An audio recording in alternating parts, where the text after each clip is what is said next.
The syringe should have been the warning. But Patricia Williams didn't see it coming. Not the poison, not the betrayal, and definitely not the truth that would shatter everything she thought she knew. 24 hours ago, she was invisible. A maid. Nobody. Cleaning floors in a mansion built on blood money, keeping her head down, her secrets buried deep. Then Anthony Alfonso, New York's most feared mafia boss, collapsed at her feet, his kidneys failing, his empire crumbling, his own brother smiling in the shadows. The doctors gave him 6 weeks to live. Patricia gave him her kidney. That should have been the end of the story. The grateful boss. The selfless maid. A feel-good tale of unexpected kindness. But this isn't that story. Because what Patricia didn't know, what nobody knew, was that saving Anthony's life would make her the most dangerous woman in New York. His brother Marco? He's been poisoning Anthony for 6 months, waiting for him to die so he can take over the family. And now Patricia just ruined 5 years of planning. Marco's solution? Simple. Threaten the one thing Patricia loves more than anything. Her 8-year-old daughter. The daughter Anthony doesn't know exists. The daughter who has his eyes, his blood, his legacy. And when Marco finds out the truth, when he discovers that little Maya isn't just some random kid but the Alfonso heir he never knew existed, the real war begins. Because Patricia didn't just save a dying man. She started a bloodbath. The surgery was 3 days ago. Anthony's already getting stronger. Marco's already making his move. And Patricia? She's standing in the crossfire with a terrible choice. Kill the man she just saved. Or watch her daughter die. The clock is ticking. The bodies are piling up. And somewhere in this mansion of secrets and lies, there's a truth that will either save them all or destroy everything. What happens when the person you save becomes the person you have to kill? This is the story of a black maid who donated her kidney to her dying mafia boss. What happened next shocked everyone. And it's about to get a whole lot worse. Welcome back, my beautiful family and friends. If you are hooked in and ready to enjoy the story, click subscribe and let me know in the comment section where you are watching from, because tomorrow I'll be giving you an interesting story such as this one and you don't want to miss it. Now let us begin. The hospital's fluorescent lights hummed overhead as Patricia sat in the pre-surgical waiting room, her mind drifting back through the 5 years that had brought her to this moment. 5 years of invisible servitude. 5 years of carefully constructed lies. 5 years of watching Anthony Alfonso from the shadows, wondering if he would ever remember the woman he'd spent one desperate night with in a Baltimore hotel. He didn't. And that was exactly what had kept her, and her daughter Maya, alive. 9 years ago. Baltimore. Patricia had been 23, working double shifts at a diner to pay for community college classes she could barely afford. Anthony had been 31, not yet the feared boss he would become, but already deep in the family business. He'd walked into the diner at 2 in the morning, blood on his shirt collar, death in his eyes. She should have been terrified. Instead, she'd poured him coffee and asked no questions. They'd talked until sunrise. About everything except who he was and what he'd done that night. He'd told her about his father's impossible expectations, his brother's jealousy, the weight of a legacy he never wanted. She'd told him about her mother's medical bills, her dreams of becoming a nurse, the future that seemed to slip further away with each passing day. One night. One connection. One mistake that had changed everything. When she discovered she was pregnant 3 weeks later, Anthony was gone. Back to New York, back to his world. She'd tried to find him, had even traveled to the city once, but the moment she'd learned his full name, learned what the Alfonso family really was, she'd understood the truth. Her daughter would never be safe if anyone knew who her father was. So Patricia had made a choice. She'd dropped out of school, moved in with her sick mother, and raised Maya in secret. And when her mother's medical bills became crushing, When eviction notices piled up and Maya needed food, clothes, a future, Patricia had done the unthinkable. She'd applied for a job at the Alfonso mansion. Not to reveal the truth. Not to claim child support or acknowledgement. But because working for Anthony meant steady pay, health insurance, and the strange security that came from hiding in plain sight. He would never recognize the exhausted waitress he'd met for one night in Baltimore. She'd gained weight from the pregnancy, cut her hair, wore glasses she didn't need, kept her head down and her mouth shut. For 5 years it had worked. Until 3 months ago, when she'd overheard the doctors telling Anthony he was dying. Until she'd realized that Maya's father, the man her daughter asked about in whispered questions Patricia could never answer, was slipping away. Until she'd understood that saving his life meant risking everything she'd built to protect her child. Patricia Williams?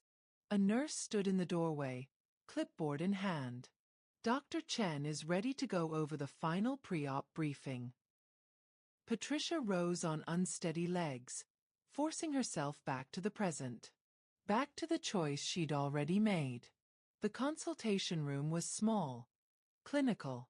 Dr. Margaret Chen sat behind a desk covered in medical charts and anatomical diagrams. Her expression professionally neutral but her eyes sharp with curiosity. "Ms. Williams," Dr. Chen began, "I need to ask you one final time.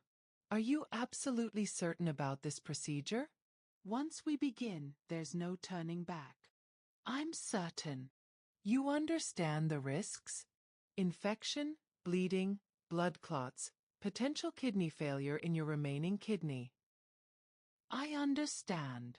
Dr. Chen studied her for a long moment.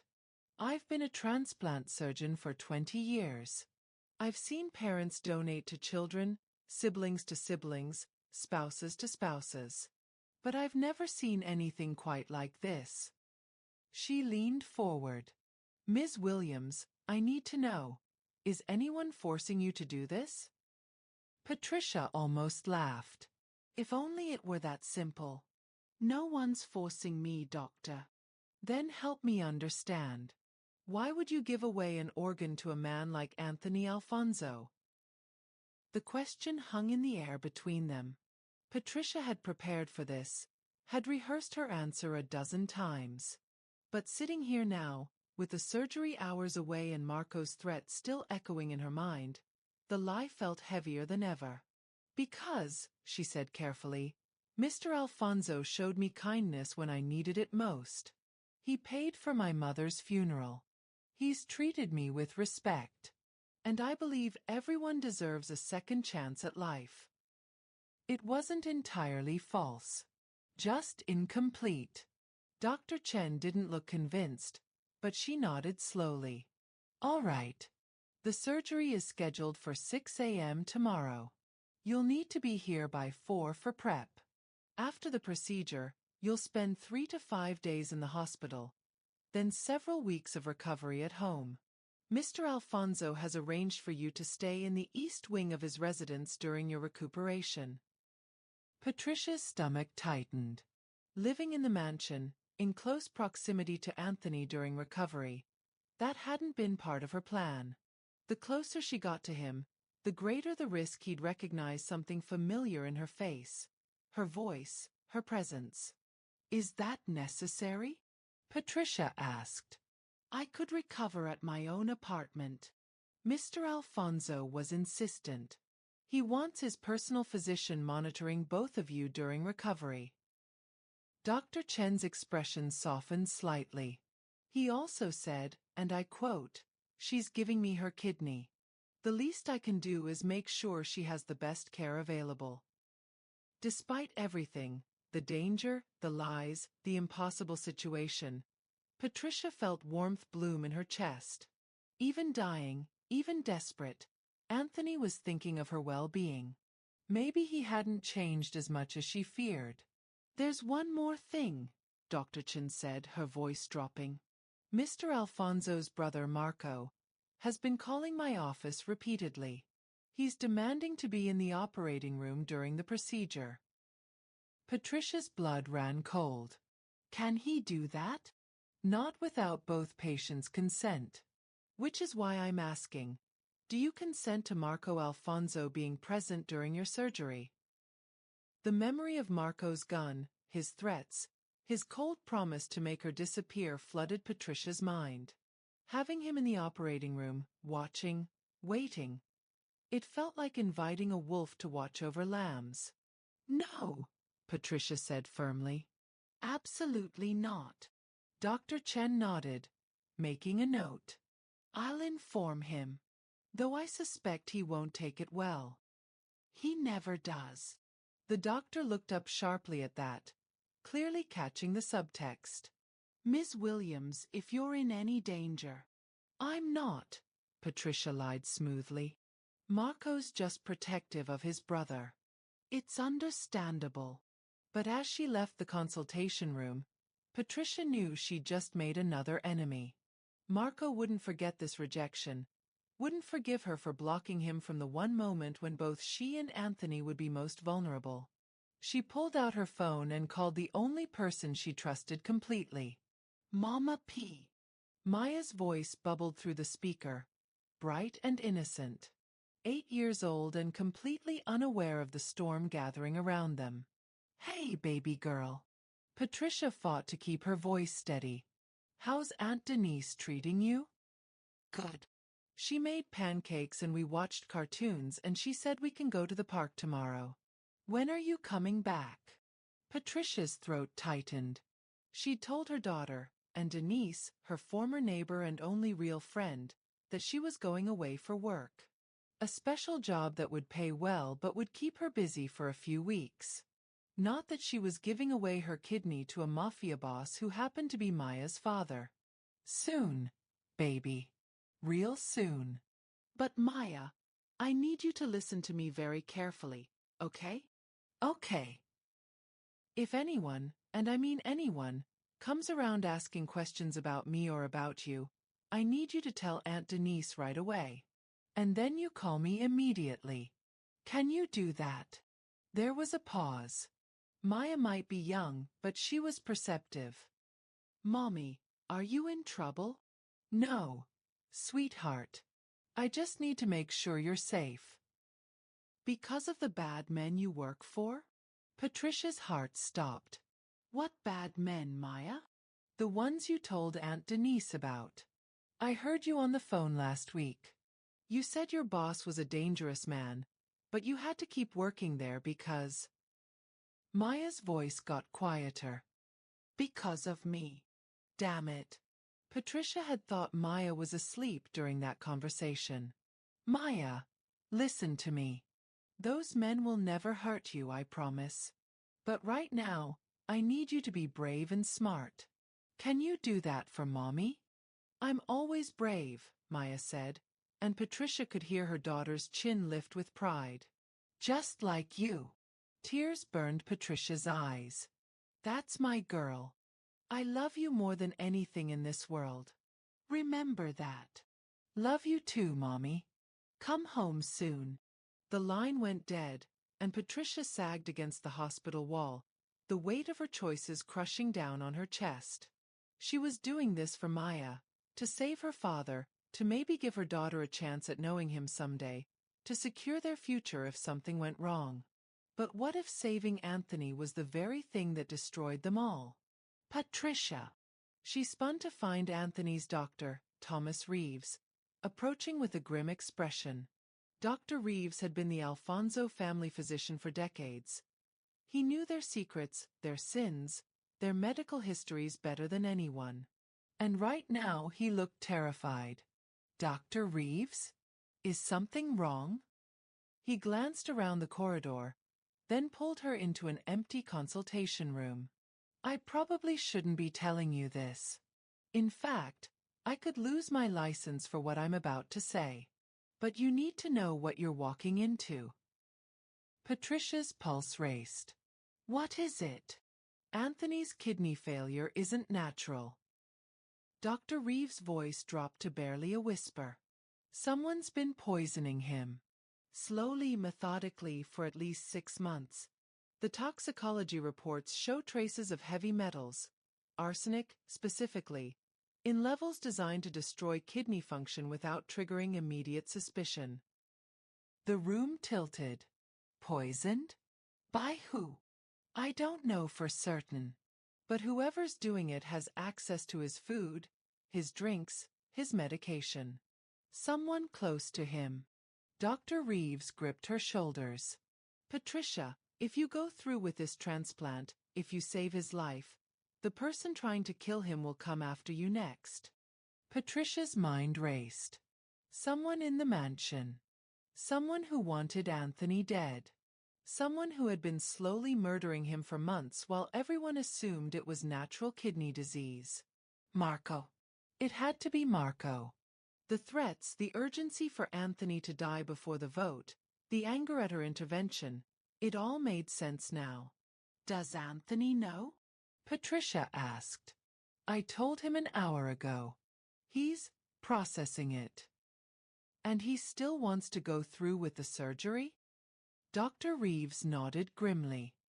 He said, and I quote, "If someone's trying to kill me, I'd rather survive long enough to find out who and make them regret it." The doctor's expression softened. But Patricia, you don't have to do this. You don't owe him your life, especially not knowing what you know now. But that was the problem, wasn't it? She did owe him. Not because of any debt or gratitude, but because of the 8-year-old girl currently eating pancakes with Aunt Denise, asking when Mommy was coming home. Maya deserved to know her father. And Anthony deserved to know he had a daughter. Even if the truth might kill them both. I'm going through with it, Patricia said firmly.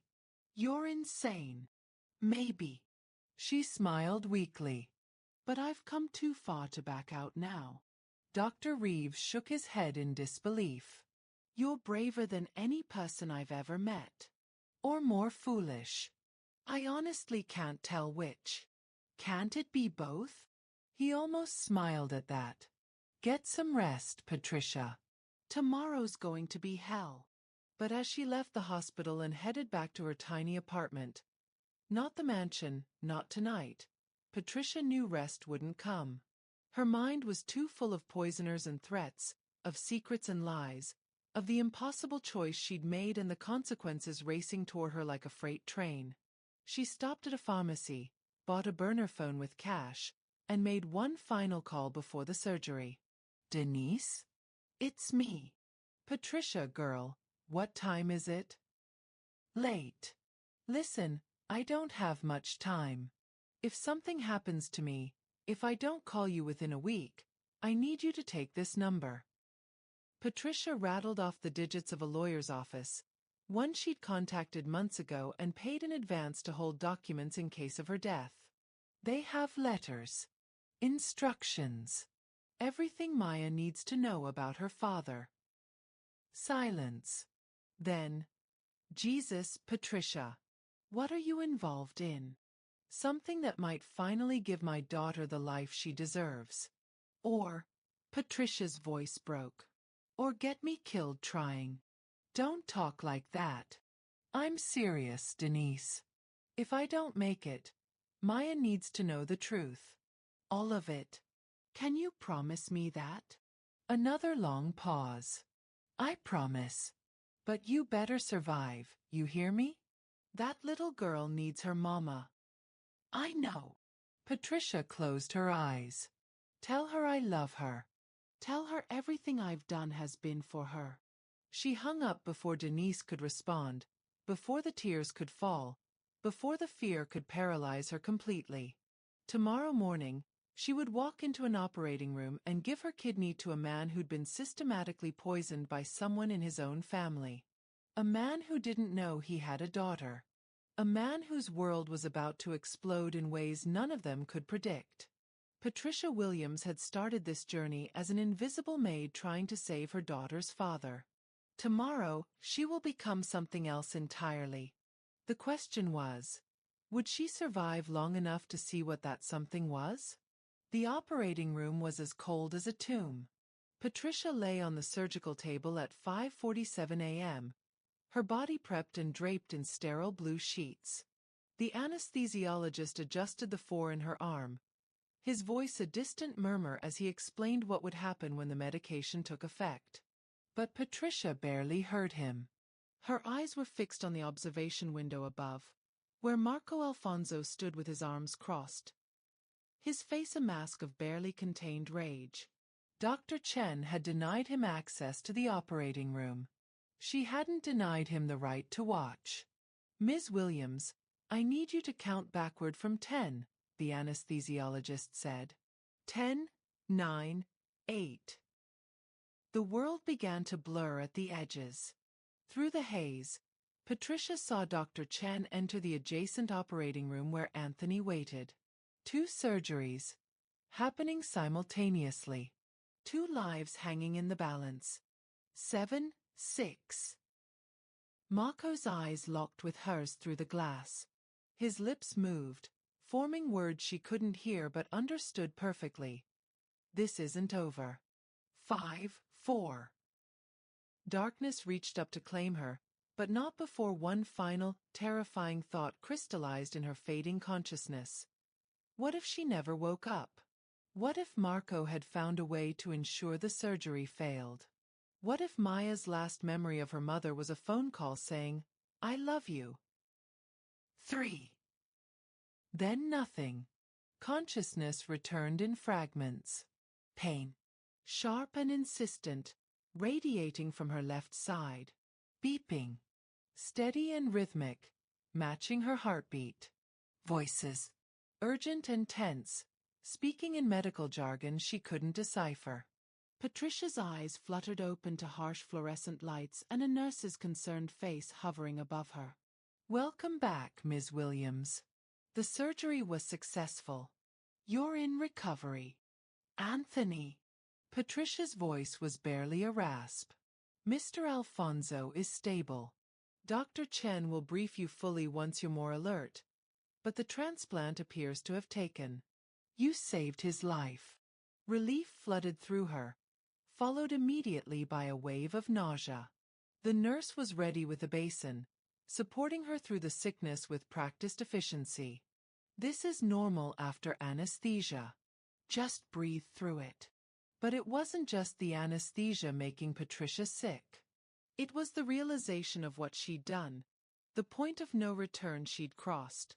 Her kidney was now inside Anthony Alfonso's body, keeping him alive, binding them together in a way that could never be undone. Hours passed in a haze of pain medication and fitful sleep. When Patricia finally woke with a clearer mind, late afternoon light was streaming through the window. And sitting in the chair beside her bed, looking healthier than he had in months, was Anthony. He shouldn't have been there. He should have been in his own recovery room, resting. But there he sat, and 4-pole beside him, his hospital gown matching hers, his dark eyes fixed on her face with an intensity that made her breath catch. "You're awake," he said softly. "You should be in bed," Patricia managed. "So should you. Yet here we are." A ghost of a smile crossed his face. "I needed to see you. To make sure you were really okay. To thank you for—" His voice broke. "For giving me my life back." Patricia tried to sit up and immediately regretted it as pain lanced through her abdomen. Anthony was on his feet instantly, too fast for someone who'd just had major surgery, helping support her, adjusting her pillows with surprising gentleness. "Easy," he murmured. "We're both torn up pretty good." Their faces were inches apart. This close, Patricia could see the flecks of amber in his dark eyes, could smell the hospital soap on his skin, could remember with devastating clarity how those hands had felt on her body 9 years ago in Baltimore. Did he feel it too? This strange familiarity, this connection that went deeper than gratitude? "Anthony, there's something I need to tell you," Patricia said quietly. "Something important." "I know." He settled back into the chair with a grimace. "Dr. Reeves told me everything. About the poisoning. About Marco." Patricia's blood ran cold. "He told you?" "This morning, right before surgery." Thought I had a right to know someone was trying to kill me. Anthony's jaw clenched. My own brother. For 6 months, he's been slowly murdering me, and I was too sick to see it. What are you going to do? That depends. Anthony's eyes locked with hers. Dr. Reeves also told me that Marco threatened you.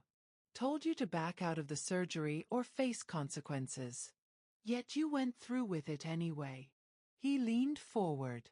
Why, Patricia? Why risk yourself for a man whose own brother wants dead? This was the moment. The moment to tell him about Maya, about the daughter who connected them, about the real reason she'd come to work at his mansion 5 years ago. But before she could speak, the door burst open. Marco walked in with the confidence of a man who owned the world. Behind him, 2 of Anthony's enforcers, Sal and Tommy, tried to stop him, but Marco brushed past them like they were nothing. Touching, Marco said, his voice dripping with sarcasm. The devoted maid and the grateful boss. How sweet. His eyes glittered with malice as they fixed on Patricia. I need a moment alone with Ms. Williams. Family business. Get out, Anthony said quietly, but there was steel in his voice. It's okay, Patricia said quickly, fear clawing at her throat. If Marco was here, if he was this bold, it meant he had leverage. It meant he'd already moved against Maya. Give us a moment. Anthony's eyes narrowed. Patricia, please. Something in her voice must have convinced him. Anthony nodded slowly, gesturing for his men to help him back to his room. But before he left, he looked at Marco with an expression that promised violence. If you hurt her, Anthony said softly, brother or not, I'll kill you myself. Duly noted, Marco replied with a smile. The door closed, leaving Patricia alone with her nightmare. Marco pulled out his phone and turned the screen toward her. Patricia's world shattered. On the screen was a photograph of Maya, taken that morning. Her daughter, sitting at Aunt Denise's kitchen table, eating pancakes, completely unaware that a monster was watching. Beautiful child, Marco said softly. 8 years old, if my information is correct. Lives with your friend Denise Carter in Queens while you work at the mansion. Attends Jefferson Elementary. Has a stuffed rabbit named Mr. Floppy. Should I go on? No. The word came out broken. Please no. Here's how this works, Patricia. You're going to recover from this surgery. You're going to move into the east wing of the mansion as planned. And you're going to do exactly what I tell you, when I tell you, or little Maya has an accident. A tragic accident. The kind that happens to children all the time in this city. Tears streamed down Patricia's face. She's innocent. She has nothing to do with this. She has everything to do with this. She's your weakness. Your pressure point. And now she's my insurance policy. Marco leaned closer. You're going to help me finish what this surgery interrupted. When the time comes, when I give you the order, you're going to help me kill my brother. And you're going to make it look natural. A complication from the transplant, perhaps. Something no one could have prevented. You want me to kill him? After I just saved his life. Poetic, isn't it? Marco's smile was poisonous. The woman who gave him her kidney will be the one to stop his heart. No one will ever suspect you. You'll be beyond reproach. And if I refuse? Marco pulled up another photo. This one showed Maya's school, children playing in the yard. So many potential disasters waiting to happen. Then your daughter learns what it means to be collateral damage. He tucked the phone away. But you won't refuse, will you, Patricia? Because you're a good mother. And good mothers do whatever it takes to protect their children. He moved toward the door, then paused. Oh, and Patricia? Don't even think about telling Anthony. I have people everywhere. Nurses, security, household staff. The moment you open your mouth, I'll know. And Maya pays the price. The door closed behind him with a soft click that sounded like a cell door locking. Patricia lay in the recovery bed, her body racked with pain and her mind screaming with terror. She'd thought saving Anthony was the dangerous part. She'd been wrong. The real danger was what came after. The impossible position Marco had trapped her in, the choice between the man she'd saved and the daughter she'd died to protect. She'd given Anthony her kidney. Now Marco owned her soul. And somewhere in this nightmare, she would have to find a way to save them all, before the choice between her daughter's life and Anthony's became a choice she actually had to make. Because Patricia Williams had one more secret that neither Alfonso brother knew. Maya wasn't just any 8-year-old girl. She was Anthony's daughter. And that truth, when it came out, would either save them all or destroy everything. What would you risk to save someone you love?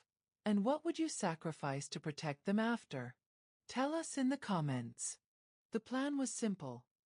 Bring Maya to the mansion under heavy security, reunite mother and daughter, and prepare for the confrontation with Marco that was now inevitable. What happened instead changed everything. Patricia stood in Anthony's study the next morning, watching through the window as 3 black SUVs pulled through the estate gates. Her heart hammered against her ribs.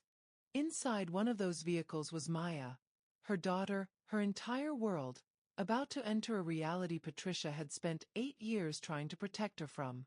"She's here," Anthony said softly, coming to stand beside her. His hand found hers, squeezing gently. "Are you ready?" "No." Patricia's voice shook. "How do I explain this to her? How do I tell an 8-year-old that her father is a mafia boss? That we're in danger? That everything about our lives is about to change? We'll figure it out. Together." Anthony's jaw was set with determination. "She deserves to know the truth. Both of us."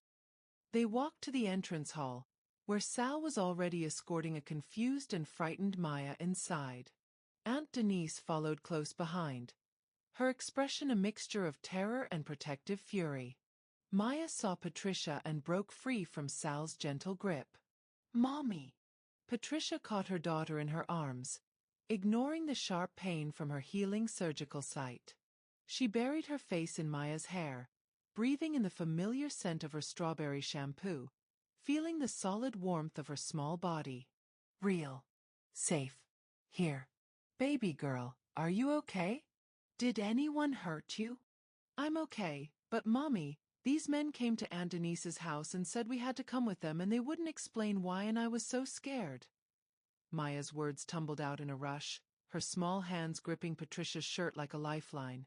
"I know, sweetheart. I know. I'm so sorry." Patricia pulled back to look at her daughter's face, Anthony's dark eyes staring back at her, the same determined chin, the same fierce intelligence. How had she ever thought she could hide this? "Patricia, what the hell is going on?" Denise demanded, her voice sharp with fear and anger.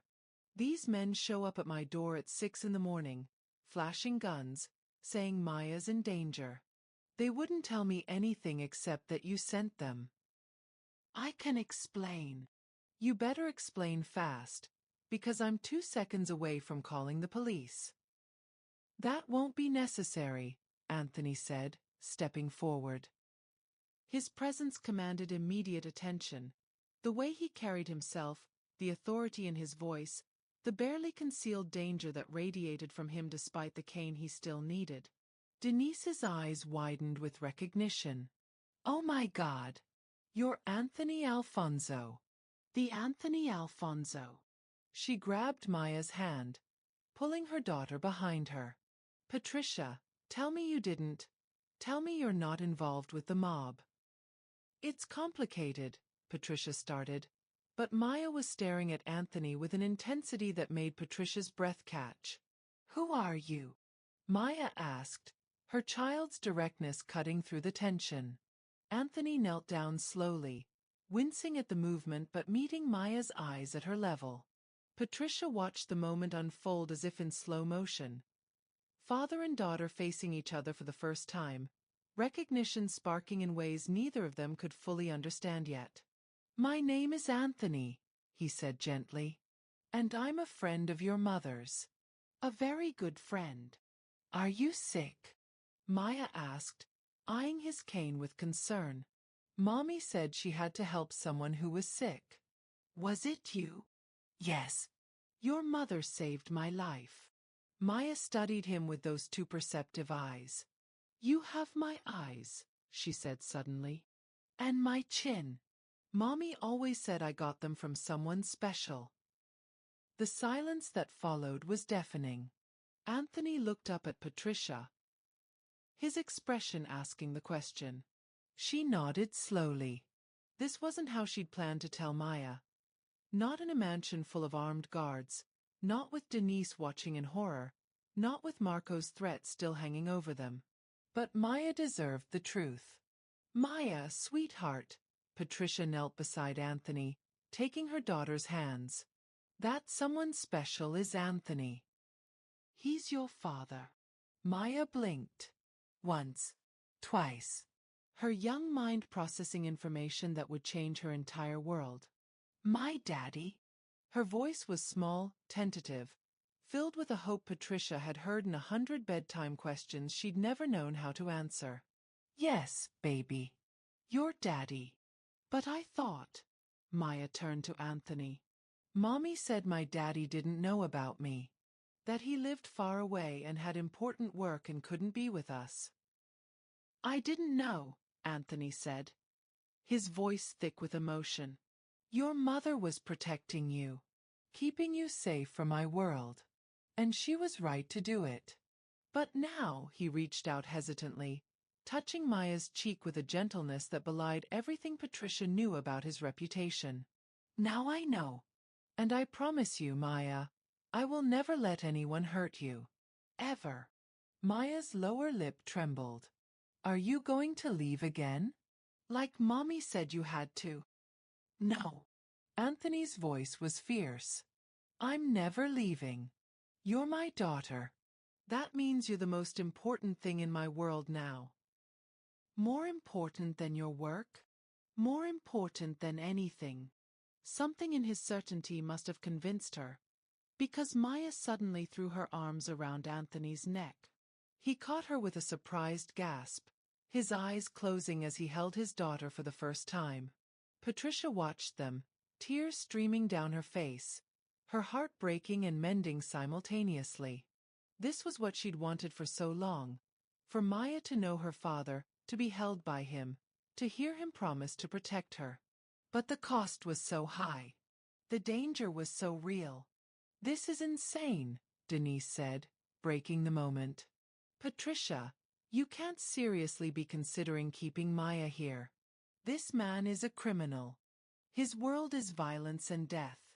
"What kind of mother?" "A mother doing everything she can to keep her daughter alive." Patricia cut her off sharply. "Denise, I love you. You've been the best friend I could ask for. But you don't understand what's happening." "What's at stake?" "Then explain it to me." Before Patricia could answer, the study door burst open. Sal rushed in, his face pale, his hand on his weapon. "Boss, we have a problem. Marco escaped." Anthony stood immediately, positioning himself between Maya and the door. "What do you mean escaped?" "He was under guard in the south wing. The guards are dead. Throats cut. And Marco left a message." Sal held up his phone, showing a text that made Patricia's blood run cold. "You took my family business. I'll take your family. Starting with the girl." "Son of a bitch." Anthony's voice was deadly calm, but Patricia could see the fury beneath. "Lock down the estate. No one in or out. Triple the guard on every entrance. And get Tommy too." "There's more," Sal interrupted. "Tommy's missing. We can't reach him on any channel." The implications hit Patricia like a physical blow.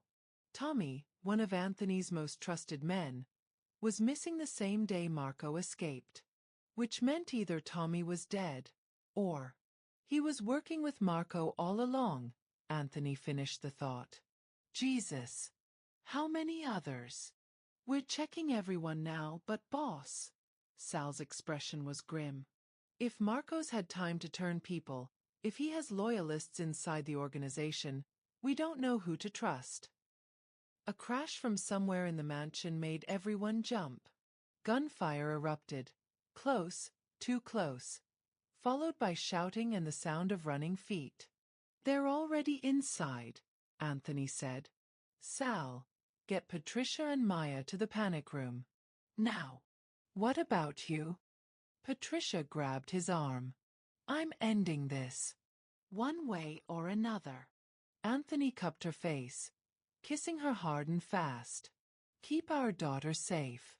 Promise me. Anthony, no. But he was already moving, shedding the cane, pulling a gun from the desk drawer with practiced ease. The weakness from surgery was gone, replaced by the lethal efficiency of a man who'd survived in this world for 20 years. Go, he shouted. Sal grabbed Patricia's arm, pulling her toward a bookshelf that swung open to reveal a hidden corridor.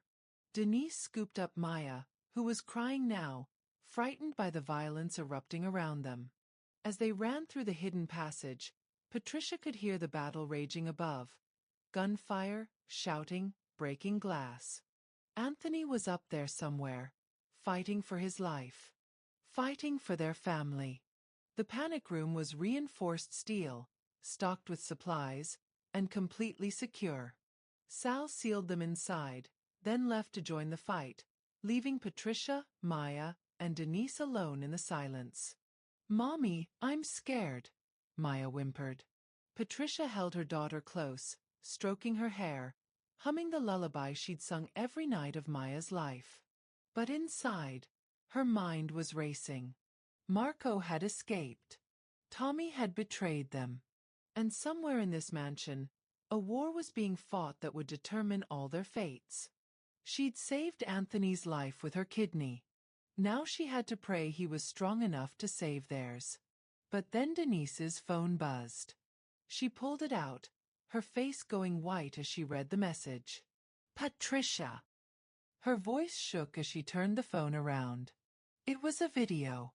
Marco, standing in what looked like Anthony's private study, surrounded by armed men. And tied to a chair in front of him, beaten and bloodied, was Anthony. Hello, Patricia, Marco said to the camera, his smile vicious. I believe we need to renegotiate our arrangement. You have something I want. My niece, apparently. How touching. And I have something you want. He grabbed Anthony's hair, yanking his head back to show his battered face to the camera. Your baby daddy. Anthony's eyes opened, finding the camera, and Patricia saw the message there. Don't come. Protect Maya. But Marco wasn't finished. Here's the deal. You bring Maya to me, alone, within the hour, and I'll let Anthony live.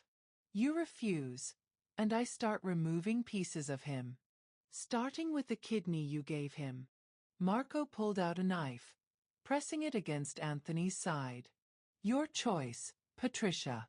Your daughter's father, or your daughter's life. You can't save both. The video ended. Maya had seen it. Her small face was pale, her eyes wide with terror. Mommy, we have to save him. We have to save Daddy. Patricia looked at her daughter, the child she'd protected for 8 years, the child she'd sacrifice anything to keep safe. Then she looked at the phone, at the frozen image of Anthony's beaten face. Marco had just forced her to choose between the two people she loved most in the world. And whatever choice she made would destroy one of them. Have you ever had to choose between two impossible options, where either choice meant losing something precious? Share your thoughts below. I'm going, Patricia said, her voice steady despite the terror coursing through her veins. No. Denise grabbed her arm. Patricia, you can't. He'll kill you both. If I don't, he'll kill Anthony. And then he'll come for Maya anyway. Patricia knelt in front of her daughter, cupping her tear-stained face. Baby girl, I need you to be brave. Stay here with Aunt Denise. No matter what happens, don't leave this room until Sal comes back for you. But Mommy. No buts. I love you more than anything in this world. Remember that. Always. Patricia kissed her forehead, breathing in her daughter's scent one last time, then stood and moved toward the panic room door. Patricia, this is suicide, Denise pleaded. Maybe. But I've already lost too much in my life. I won't lose them both. Patricia opened the door and slipped into the corridor before Denise could stop her. The mansion was eerily quiet now. The gunfire had stopped, replaced by an oppressive silence that told Patricia Marco had won this round. Bodies lay in the hallways. Anthony's men, loyal to the end. She recognized Sal among them, his eyes staring sightlessly at the ceiling. Her heart broke. But she kept moving. She found Marco in the main hall, surrounded by at least a dozen armed men. Anthony was still tied to the chair, his face a mask of blood and bruises. When he saw her, his eyes widened with horror. Patricia, no! Get out of here! Ah, the devoted savior arrives. Marco's smile was poisonous. I have to admit, I didn't think you'd actually come. Thought maternal instinct would keep you hiding with the brat. I'm here. Now let him go. Let him go. Marco laughed. Oh, Patricia. You really don't understand how this works, do you? You don't make demands. You don't negotiate. You simply accept that you've lost. He pulled out his gun and pointed it at Anthony's head. No! Patricia screamed. Wait! Patricia's mind raced, searching for any leverage, any way to save them. And then she remembered the one truth that could change everything. Marco, before you kill us, there's something you should know. About your precious family legacy. Marco paused, his finger still on the trigger. What are you talking about? Maya. Anthony's daughter. Patricia forced confidence into her voice. If you kill Anthony, if you kill me, you're killing the only heir to the Alfonso bloodline. Your niece. Your family. Marco's expression flickered with uncertainty. So what? I'll have children of my own. Will you? Patricia pressed. Because from what I've heard, you've been trying for years. No children. No heir. Just you and your brother. And Anthony has Maya now. Kill us, and the Alfonso name dies with you. Is that what your father would have wanted? The question hit its mark. Marco's hand wavered. Think about it, Patricia continued, her voice growing stronger. You wanted Anthony's position, his power. But power means nothing without legacy. Without someone to pass it to. Maya is 8 years old. You could shape her, teach her, make her the perfect heir to both of you. But only if we all survive. She's right, a voice said from the doorway. Everyone turned to see Dr. Reeves standing there, flanked by 4 men Patricia didn't recognize. But from Marco's expression, he knew them. And feared them. The council, Marco breathed. Yes, the council. An older man stepped forward, his silver hair and expensive suit radiating authority. We've been watching this family drama with great interest, Marco. And great disappointment. Don Vincent, Marco said, lowering his gun slightly. I can explain. Explain how you poisoned your own brother? How you've been trying to seize power through murder and betrayal. Don Vincent's voice was ice. The council exists to maintain order, Marco. To ensure that succession happens with honor, not treachery. You violated every code we hold sacred. Anthony violated those codes first. Marco shouted. He's weak, sentimental, unfit to lead. And yet he survived every attempt on his life, Don Vincent replied calmly. Including yours. While you lost control of your own coup within hours. Tell me, Marco, who's truly weak? The tension in the room was suffocating. Marco's men shifted uncertainly, clearly unsure whether to follow his orders or defer to the council's authority. There's another matter, Dr. Reeves spoke up. The girl, Maya. I've reviewed her medical records. She's a perfect genetic match for the Alfonso bloodline, strong, healthy, intelligent. The family's future, if properly guided. Don Vincent nodded. Which brings us to our decision. Marco, you have two choices. Accept exile. Leave New York, leave the family business, and never return. Or refuse, and face the consequences of betraying your blood. And Anthony? Marco spat. Anthony will continue to lead, with the council's oversight. And he will raise his daughter to understand both sides of her heritage, the light and the dark. Don Vincent's gaze shifted to Patricia. With her mother's guidance, of course. This is bullshit. Marco raised his gun again, pointing it at Anthony. I spent 5 years planning this. 5 years. I'm not walking away because some old men in suits decide. The gunshot cut him off. But it wasn't Marco who fired. Tommy, the supposedly traitorous Tommy, had appeared behind Marco, his gun smoking. Marco stumbled forward, blood blooming across his chest, his expression one of shock and betrayal. Sorry, boss, Tommy said, looking at Anthony. Had to play along to find out who all his loyalists were. Got them all rounded up now. Marco collapsed to his knees, his gun clattering to the floor. He looked up at Anthony with hatred and something that might have been regret.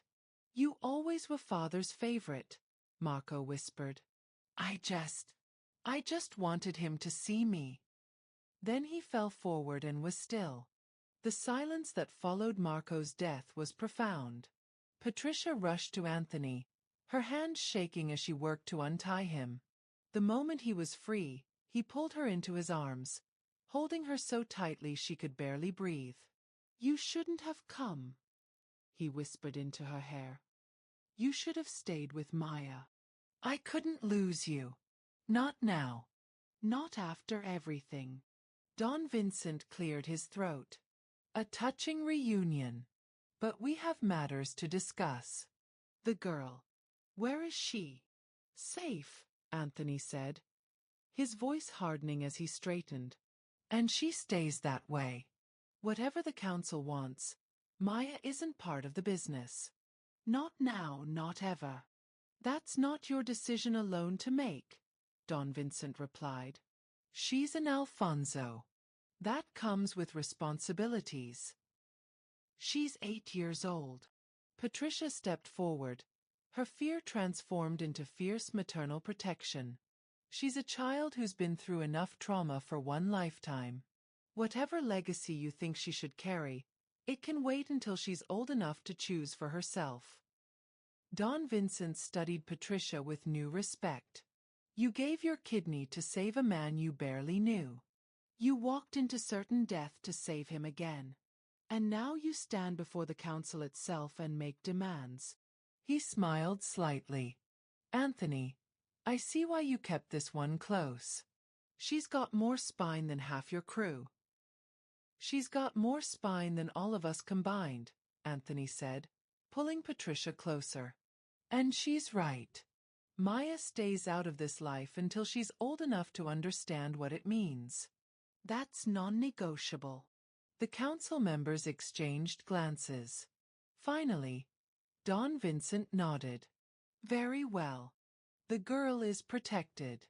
She'll grow up knowing who she is, but free to choose her own path when the time comes. He turned to leave, then paused. "Oh, and Anthony? Get that kidney checked. After the beating you just took. We'd hate to lose you after your maid went through all that trouble to save you." After the council left, after Marco's body was removed, after the mansion was secured and the traitors were dealt with, Anthony and Patricia finally made their way back to the panic room. Maya flew into Anthony's arms the moment the door opened, sobbing with relief.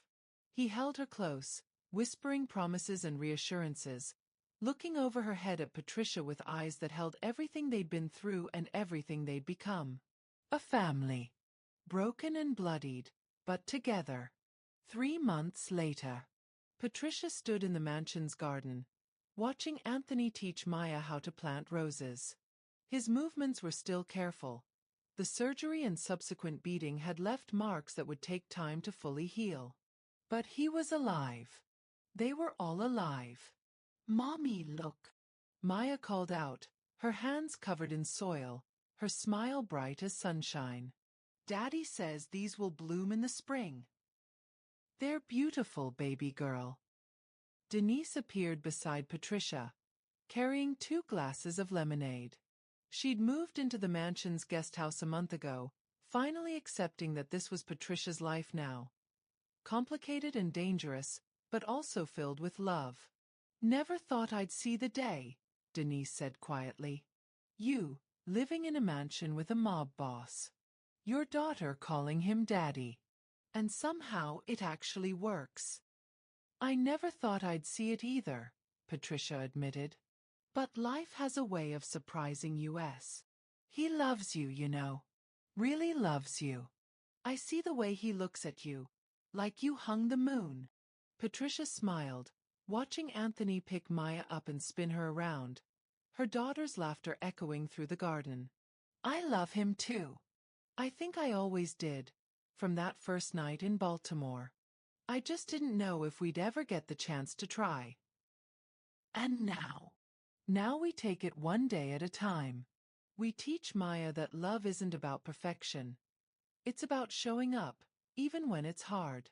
Especially when it's hard." Anthony caught her eye from across the garden and mouthed, "I love you." Patricia mouthed it back, her heart full to bursting. They'd survived the impossible. A maid had given her kidney to a dying Mafia boss, discovered he was her daughter's father, and together they'd fought off betrayal, murder attempts, and the weight of a legacy neither had asked for. What happened next had shocked everyone. They'd become a family. And in a world built on violence and betrayal, that was the greatest miracle of all. As the sun set over the Alfonso estate, Patricia held her daughter close and leaned into Anthony's embrace, knowing that whatever challenges tomorrow brought, they would face them together. Because some bonds, forged in sacrifice, tempered by danger, and sealed with love, were simply unbreakable. If you could give up a piece of yourself to save someone you loved, knowing it would change your life forever, would you do it? Let us know in the comments below, and don't forget to subscribe for more emotional stories that will keep you on the edge of your seat.